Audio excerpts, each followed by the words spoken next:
Hey guys, Andrew Henderson, Nomad Capitalist, here with day 6 of quarantine week in my home in Kuala Lumpur, Malaysia.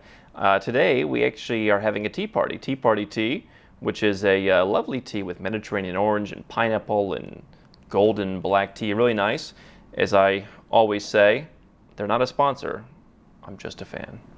But I want to talk to you today. Yesterday we talked about catching a falling knife, how to not do that. How to not buy an asset that's dropping and you buy somewhere in the middle. Today I want to talk about another common investment philosophy, which is be fearful when others are greedy, be greedy when others are fearful. There's a lot of fear going on right now. And what I've been saying over this quarantine week, where a lot of people are staying inside, is it's a great opportunity to sit and think and do some research and start to just examine, what are the opportunities for you to be more diversified? What are the opportunities for you to be more prepared, for you to have your safe haven and your safe haven strategy for the next time that this happens? How are you going to be prepared? Because this is going to happen again. Now to me, it's incredible when you see some of the numbers, and obviously on a day-by-day basis, we see more numbers coming out. But when you see some of the numbers of other viruses, other issues, people are making this out like it's World War II meets the world's greatest pandemic. And to me, that's where there's a bit of opportunity. Because while it's a serious thing and people are suffering, in the end, we're going to be just fine. Okay? If you take a long-term view, even a mid-term view, people, and we're all going to be just fine. For a lot of years now, people have been greedy. And some of you have rightfully been fearful to go out and make deals. Now, what I've said is, if you're sitting in a bubble. For example, I had a gentleman about a year ago call us. He is a multi-deca millionaire, sold a company. Now he's an investor. He sits at home and looks for good deals. He says, you know what? I can't find any good deals where I live here anymore because everyone's just overpaying for everything. I'm a yield investor, he says. I'm just looking to make my couple $1,000,000 a year to eat. And it's increasingly difficult because people just keep bidding up the prices of these assets. And the assets that they're buying, they weren't even good assets. It's really becoming expensive to buy a suburban strip mall with a bunch of Quizno stores and copy shops. It's like, what? That gives you a 3.5% yield in some parts of the world. So I've been saying for years that there are opportunities everywhere. There are markets that not everyone's talking about. And if you look for the next place, you can avoid some of that. You can avoid some of the extreme greed. And we've talked about markets like Cambodia and Georgia, and people have done very well in those markets, the way they've done very well in a lot of markets. The reason that I like the markets that we've talked about more is that they have less greed was resulting in let's just buy every asset. The party will never end. And there's more greed in terms of just the market is rising. If you look at a country like Georgia, every year you can notice the difference in traffic because people are buying cars. People are, more companies are coming. Companies are expanding there. Things are happening. People just have more money. And so as a result, prices of some stuff went up. But there's been a lot of greed in these years as people thought the party would never end. Now the party is, for at least the time being, going to slow down. The party has come to an end for a while. And there's a couple things that you can do. Number one is you want to keep your business going. We have certainly some people who are coming to us who are freaked out about what's going on and they're not sure what's going to happen. And I talked to you earlier about making a decision in your business. Are you a builder? Or are you a hustler? And neither one is bad. I'm not trying to malign either one.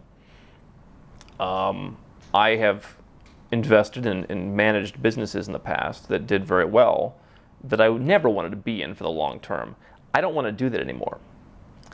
I just don't think it's the long-term key to success. That said, you could be a person who starts or buys or sells businesses and make a good living doing that and build wealth doing that. So there's not one way or the other. But if you have a business that you intend to continue building, you will make it through this. And so I watched a video by Frank Kern, the internet marketing expert.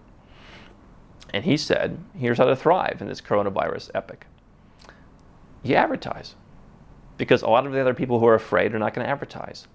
The corporate ad budgets are going to dry up, some of them. and you're going to be able to advertise your products and services to people who are, by the way, are paying more attention than usual because they're staying at home. I mean, if you come and see me, I'm getting a lot of content creation done. I'm writing a lot of articles. We're doing these videos for Quarantine Week. I'm beefing up my Russian language skills. I'm learning new things. I'm looking at deals. I'm looking at markets.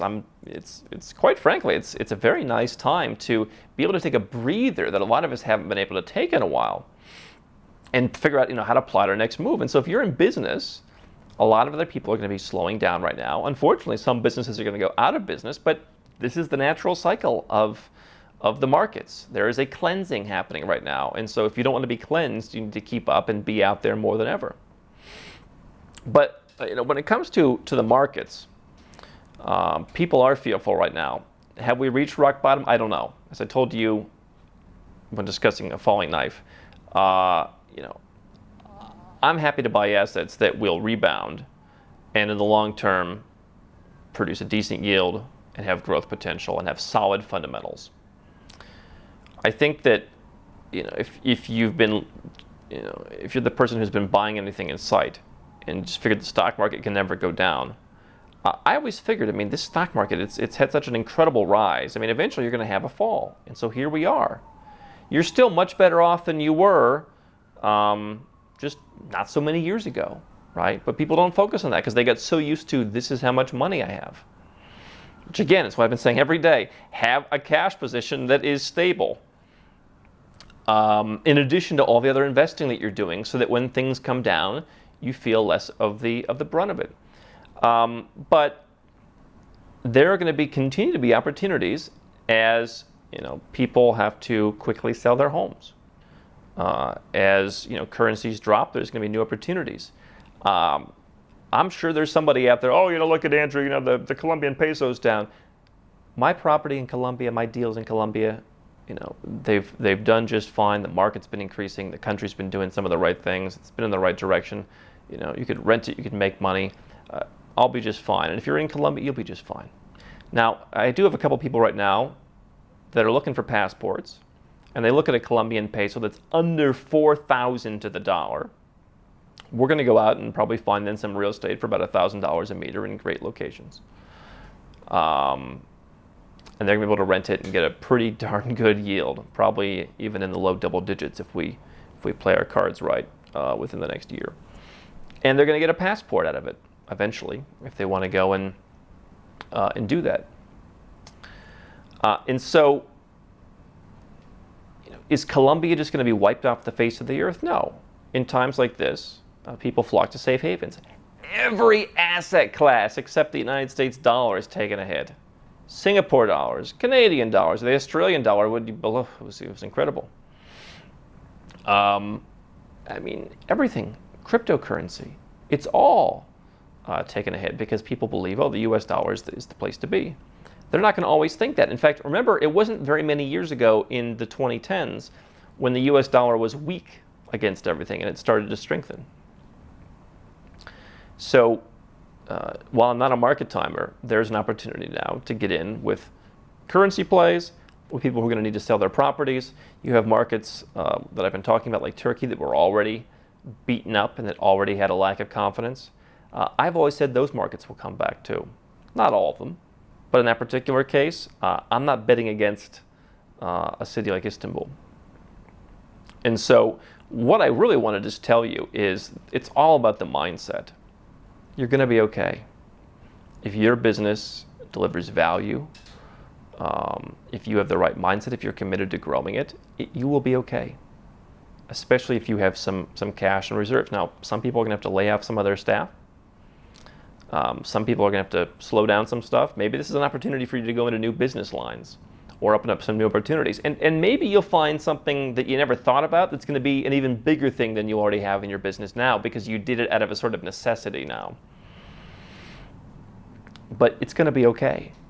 And if you can, contain yourself from scrolling through social media and reading all the panicked people. I got a friend, every time they put out some news alert, she's messaging me like, oh, there's a new thing. Okay. It's going to be fine. Everything's going to be fine. Okay? We're all going to be fine. If you have those people, you probably have those people, you might want to put the people on mute for a while because they're going to drag you down, and you're going to miss out on a recovery.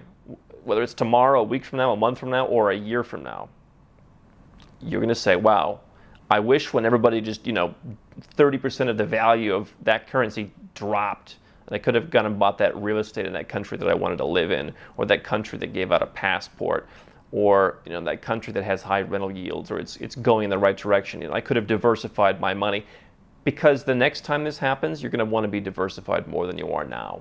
You're going to want to have different streams of income. You're going to want to hold, different types of assets. You're going to want to have, geographic diversification. And so you can do that now, on sale, if only you can push through the fear. I think the greatest fear that some people I talk to say is, well, if the peso is 4,000 to the dollar now, what if it goes to 4,100 next week? I'll feel like a real idiot. Just suck it up. You don't need to buy at the exact best moment. I got lucky. I bought a house in the United States. I was kind of looking around. I wasn't nearly as successful back then. I didn't have as good of a mindset as I do now. But I knew enough to say, hey, this market seems really bad. And I went out and bought a house for next to nothing. And it just so happened, when I looked back, when I sold it for a big profit a couple years later, after I had left the country, that it just so happened I had bought in the worst month, the total trough of the market. That was not my goal. I was not sitting around timing it. But it just so happened that was the case. The difference between me buying in the worst month and the second worst month was $4,000. Okay?